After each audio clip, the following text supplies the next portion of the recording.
Good afternoon, students. I hope you all are fine. And we are seeing the social science second lesson, Emergence of New Kingdoms in North India. Okay, so how many Rajput clans are there? Totally, there are 36 royal Rajput clans. Okay, so the four main clans are the Pratiharas, the Chauhans, the Chalukyas, the Solankis, and the Paramaras of Pavas. Okay, so Pratiharas, everything we already seen. So what is meant by the tripartite struggle? There was a prolonged tripartite struggle between the Gurjara Pratiharas of Malwa, the Rashtrakutas of Deccan, and the Palas of Bengal. So as each one of them, they wanted to establish their supremacy over the fertile region of Kannauj. So in this process, all the three powers were weakened. Okay. So who was the founder of Pala dynasty? Gopala founded the Pala dynasty. Okay, ma. And we had seen about the contribution of Rajputs to art and architecture. Is it no? Raksha Bandhan and Sun Temple in Konark. Everything will become under the architecture. Dilwara Temple in Mount Abu and the Kandariya Temple in Madhya Pradesh. Okay. So the universities of Nalanda was University of Vikramashila Monastery was built over by the Dharmapala. Okay. So here we are going to see the advent of Islam. Okay. So in the previous class itself we had seen. Okay. The founder of Islam was the Prophet Muhammad. The founder of Islam was Prophet Muhammad. Actually, Islam was a religious faith originated at Mecca in Arabia. Okay, so the followers of Islam is called as the Muslims. So an Islamic state, especially the one ruled by the single religious and political leader, that means representative of Prophet Muhammad, is called as the Caliphate. So Caliphate means the representative of Prophet Muhammad. So totally there are two early caliphates, one is Umayyad and another one is Abbasids. Okay, so their main aim is they need to expand their rule separately by their conquest and to preach the principles of Islam. Okay, see here, but for the further expansion it was impossible by the kings of the Gangetic Plain and the Deccan. So they didn't allow them to come inside to our country. By the end of the 9th century, with the decline of Abbasid Caliphate, the Arab garrisons enter into India. Okay, so they threw off the Caliph control and they began the rule independently. So the Turkish governor Alp-Kejin, he was one among them whose capital was Ghazni. So he is otherwise called as the Muhammad of Ghazni. Okay, so Muhammad of Ghazni, it was in Afghanistan.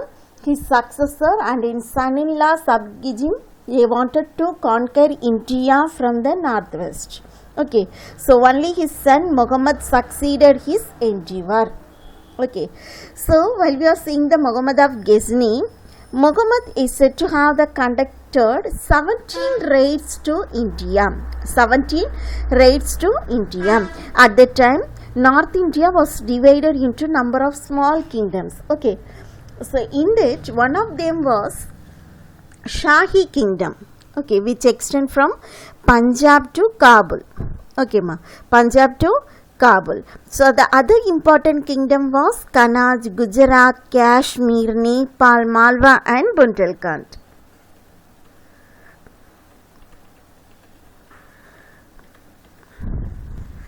See here, we'll see the map. Okay, see here, which extend from Punjab to Kabul. Okay, Punjab to Kabul, and Kannauj, Gujarat, Kashmir, Nepal, Malwa and Bundelkhand will become in this place. So the initial raid he was took against the Shahi Kingdom. Shahi Kingdom means the capital. Shahi Kingdom means the King Jayabala, he has ruled over the part of Punjab to the Sindh. Okay, Punjab to Sindh. Okay, after his defeat, Jayabala, immolated himself. Okay, that means he accepted his defeat. I was in a disgrace. Okay, so his successor Anandabala fought against the Muhammad of Ghazni and the Battle of Vaihin near Peshawar. As a result, the victory at Hind, Muhammad extended his rule over the Punjab. This is the story of Muhammad of Ghazni. Okay, so how they came to India. Okay, so after that, the subsequent rules of Muhammad into India, his main aim is at plundering the rich temples and wealth in India. Okay, plundering the rich temples and wealth in India. He also plundered the Kannauj, Madura, Multan and Somnath temple. Okay, so he also raided Nagarkot in Punjab hills and Bhubaneswar near to the Delhi. Okay, in 1018, Muhammad plundered the holy city of Madura. Okay, see the third point, he also plundered Kannauj, Madura. Okay, so he also attacked the Kannauj. The ruler of Kannauj, Rajyabala, he abandoned the Kannauj and later he died. Okay, so Muhammad returned with enormous riches. His next important raid took place in Gujarat. Okay, so Muhammad marched into Multan, Rajputana and defeated the Solanki king Bhimadeva and plundered Onhilwad. Okay, so he is also had to sack the famous temple of Somnath temple. So he break the idol, then he returned through the Sindh desert. Okay, so that was his last campaign in India. So he died in 1030 AD. So here the Ghaznavid Empire roughly included the Persia, Transoxiana, Afghanistan and all over the Punjab area. Okay, this is the period of Muhammad of Ghazni. Okay, so after that Muhammad of GHORI. So Muhammad of GHORI, that means a part of the GHORI place, he is also called by the Muhammad of GHORI. He started a vassal of Ghazni but became independent after the death of the Muhammad of Ghazni. He is one of the king within the rule of Muhammad of Ghazni. Okay, so after the death of the Muhammad of Ghazni, he took over all his power and he became the Muhammad of GHORI. Okay, so taking advantage of decline of Ghaznavid Empire, Muhammad GHORI brought the Ghazni under his control. Okay, so having made his position strong and secure at Ghazni, Muhammad turned his attentions to India. Okay, turned his attention to India. So unlike the Muhammad of Ghazni, he wanted to extend his empire by conquering the India. That is his aim. Okay, so Muhammad captured the Multan and occupied whole of his subsequent expeditions. He attacked Punjab and also he captured it. Okay, so Muhammad of GHORI is one of the dependent rule of Muhammad of Ghazni. Okay, so after the death of the Ghazni only, he took over all the power of the Ghazni and take over the control of Muhammad of Ghazni. So there he extended all his rule and he made his power strong, and after that he returned his attentions to the India. Okay, ma, did you explain? Okay. So the battle of terrain, this is the main thing. Okay, so before that we can see the Arab conquest of Sindh and its impact. So while the Arab conquest the Sindh, what are the impact happened in our India? See, the Arab scholars visited Sindh and studied many literary works. Also, Muhammad bin Qasim, okay, he is the commander of the Umayyad kingdom. He invaded the Sindh. Okay, Qasim invaded the Sindh. So in the time, the ruler of Sindh is Dahir. Okay, so this Qasim, he defeated the Dahir, the ruler of Sindh, and killed him in the battle. Okay, so the capital of Sindh is Dahir. So Aror was captured. Qasim extended his conquest further into the Multan area. Okay, he organized the administration of Sindh. Okay, so the people of Sindh were given the status, they called the status as protected subjects. Okay, why means there was no interference in the lives and religions of the people. Okay, so but soon Qasim was recalled by the Caliph. So again he went to the Arabics. Okay, so while they visited, the Arab scholars also visited here. Okay, in the time only, the Arab scholars visited the Sindh and studied many literary works, Indian literary works. Okay, so they translated many Sanskrit books on astronomy, philosophy, mathematics and medicine into Arabic. Okay, so they learnt the numerals 0 to 9 from India. Until then, the people in the West, they did not know any knowledge about the use of the 0. Okay, so through the Arabs, the Europe gained more knowledge in the mathematics. So the importance of 0 was learnt by them from India only. Okay, so it is believed that the people in the West and the Arabs learnt the game of chess only from the Indians. Okay, so what are the impact? The Arab scholars visited Sindh and studied many literary works. They translated many Sanskrit books on astronomy, philosophy, mathematics and medicine into Arabs. They learnt the numerals 0 to 9 from India. Europe gained more knowledge in mathematics. So Arab learned the game of chess only from the Indians. So these are the impact while the Arab come to our India. So now we can see the battle of terrain. So here small kingdoms, they realized the grave situation in which they were caught by the Arabian people. So the Hindu princes of North India form a confederacy under the command of Prithviraj Chauhan. Already we seen about the Prithviraj Chauhan, the last king of Chauhan dynasty. No? So okay. So with the head of Prithviraj Chauhan, they have some meat. Okay. So Prithviraj rose to the occasion and defeated the Muhammad in the first battle of terrain. Okay. So the first battle of terrain took place in 1191 to 1192 AD. Okay. So this was called as the first battle of terrain. Okay. So to avenge this defeat, Muhammad made the serious preparation and gathered a huge army. Okay, gathered a huge army. He arrived with his large force in Lahore, Peshawar and Multan. Okay, so not only that, he sent a message to the Prithviraj asking him to acknowledge his supremacy and become a Muslim. So if he accepted this acknowledgement, he will leave them. Otherwise, the battle will be continued. This is the acknowledgement made by the Muhammad of GHORI. Okay, but Prithviraj, he rejected the proposal and he prepared his army to resist the invader Muhammad of GHORI. Okay, so many Hindu kings and chieftains also joined him with Prithviraj Chauhan. Okay, so the ensuing second battle of terrain, it took place in 1192 AD. Okay, so GHORI thoroughly routed the army of Prithviraj. He was captured and killed by GHORI.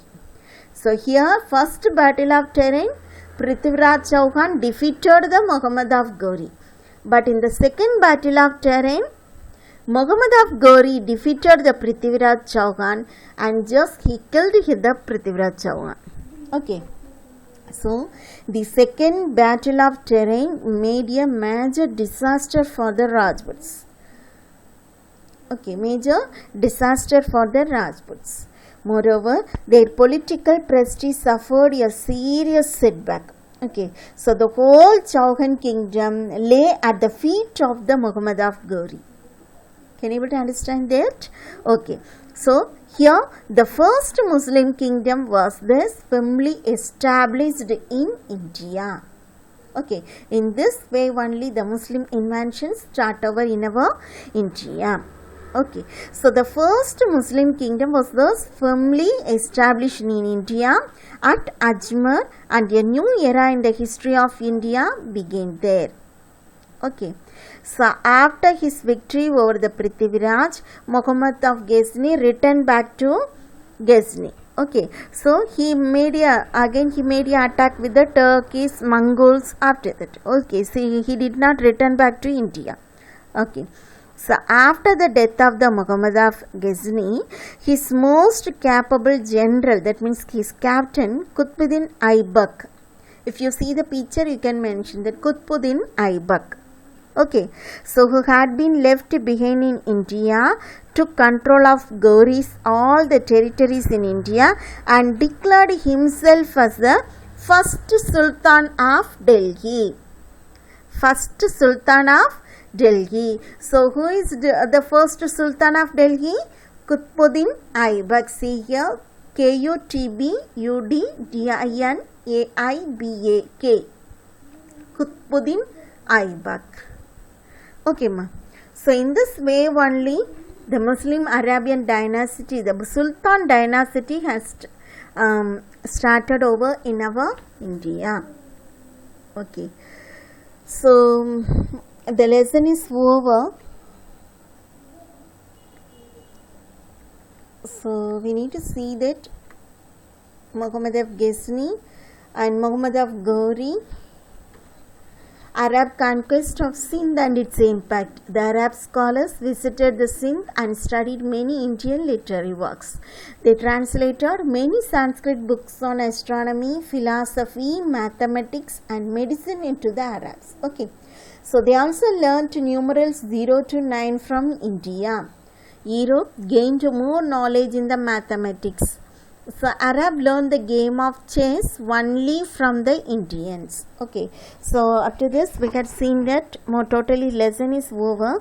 Just take down the book, page number 119. See that, answer in 1 or 2 sentences.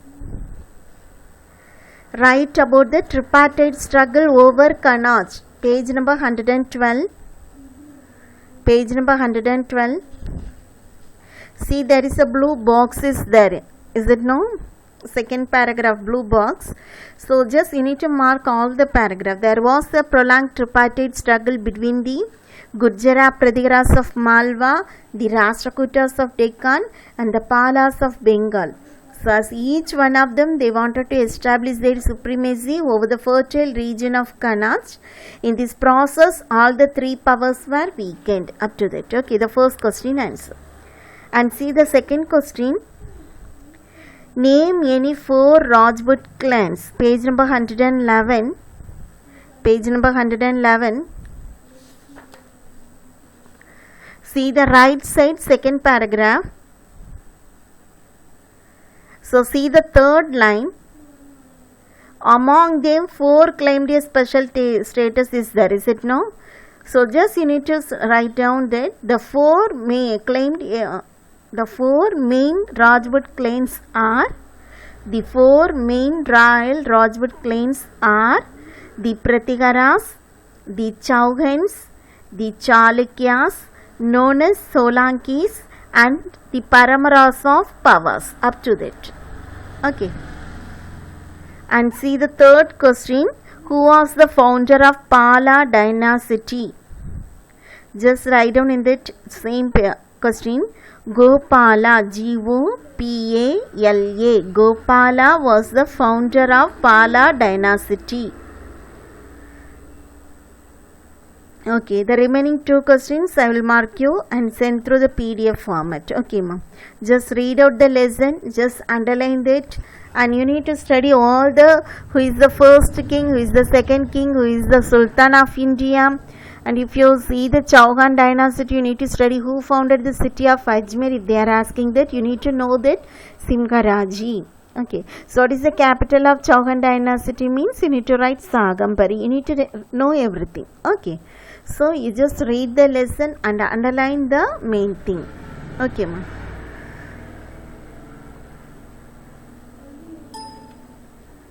So okay, we can see over in the next class. Thank you. Thank you, ma'am.